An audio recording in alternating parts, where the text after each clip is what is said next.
কেমন দেখতে পাচ্ছ তো?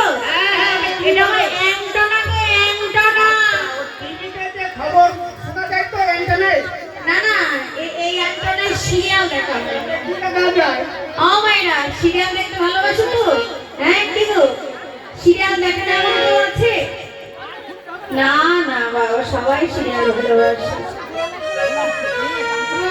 এই যে এবার ব্রাহ্মণ কি করে সুন্দর করে সেজে হইয়া দক্ষিণ লইয়া পুথি আইলা দেবের ঘরে, লইয়া পুথি হইয়া দুটি আইলা দেবীর ঘরে, লইয়া পুতি হইয়া দুটি আইলা দেবের ঘরে, লইয়া পুথি হইয়া দুটি আইলা দেবীর ঘরে। আর কোদার সজ্জা দেখে দিত মন সংসন করে, সাজা দেখি দিল মন সকালে, লইয়ার সজ্জা দেখে নিজ মন সংসর করে, লইয়া পুথি হইয়া দুটি আইলা দেবীর ঘরে, আইলা দেবীর ঘরে।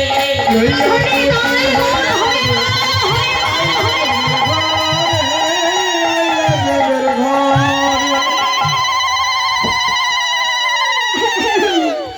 ওরে বাবা রে কি হয়েছে বলো? ওরে বাবা রে বাবা, বলছি বলছি এগুলো দিয়ে কি হয় গো? ওগুলো পূজা করতে হয়? বলছি ওগুলো গায়ে মাখতে হয় না? একটু দাও না, আমি গায়ে মাখবো। তারপরে ও ভক্তরা সেবা করে। আচ্ছা, আগে সেবা না আগে পূজা? আগে পূজা করো। আগে সেবা? হ্যাঁ, কোথায় থেকে নিয়ে আসলো তোমাকে? বলি আগে সেবা করতে হয় তারপর পূজা, তাই? আচ্ছা দাও একটু সেবা করি। সেবা করবা? হ্যাঁ গো মায়েরা, আগে সেবা তো তারপরে পূজা। আগে সেবা তারপর পূজা, আগে আগে পূজা তারপর সেবা। আচ্ছা, আমি সেবার পূজাটা একটু ভুলিয়ে ফেলছি, মনে মনে করছি আগের সেবা হবে। এই যে এবার ক্ষীরের নাড়ু দেখে মোটো হেবারে বার আইসা সবে পূজা দেবে রইতে না দিয়ার।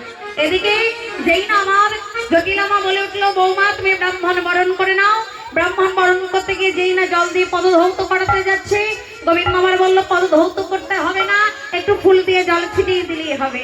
যেখানে যেখানে জল ছিটিয়ে দিল কালো অঙ্গ বেরিয়ে গেল। এবার সখীগণ বোঝায় রাধে এ তো কালো ব্রাহ্মণ। গোবিন্দ আমার কি বলে জানো? কালো কালো বলো না গো ও গোয়ালার ঝি, আর কালো কালো বলো যাবো ও গোয়ালার ঝি, ও গোয়ালার ঝি। কালো কালো বলো না গো ও গোয়ালার ঘি, ও গোয়ালার ঘি। আর বিধাতা বলেছে কালো আমি করবো কি, রাজা বলেছে কালো আমি করবো কি? কালো কালো বলো যাবো ও গোয়ালার ঝি, ও গোয়ালার ঝি। কালো কালো বলো না গো ও গোয়ালার ঘি, ও গোয়ালার ঘি। এবার ব্রাহ্মণকে বরণ করে নিলেন, ব্রাহ্মণ মন্দিরে প্রবেশ করলেন। গোবিন্দ আমার কি করেছে তাড়াতাড়ি করে কানো তখন ঘন হইয়া ফুলের ভিতর যায়, যখন যেমন তখন তেমন বুঝে কথা কয়। এবার অমাইরা আমার গোবিন্দ ব্রাহ্মণ সেজে ব্রাহ্মণে বেশে পূজা করতে বসবে। দেখো মায়েরা, সবাইকে বলি এই যে মহতি হরিবাস, এই ব্যাসরে এত সুন্দর করে ভক্তের সমাগম ঘটেছে। শুধু এবছর নয়, এখানে আমরা সবাই মিলে ঈশ্বরের কাছে প্রার্থনা করব যেন প্রতি বছর বছর ধরে এই আসর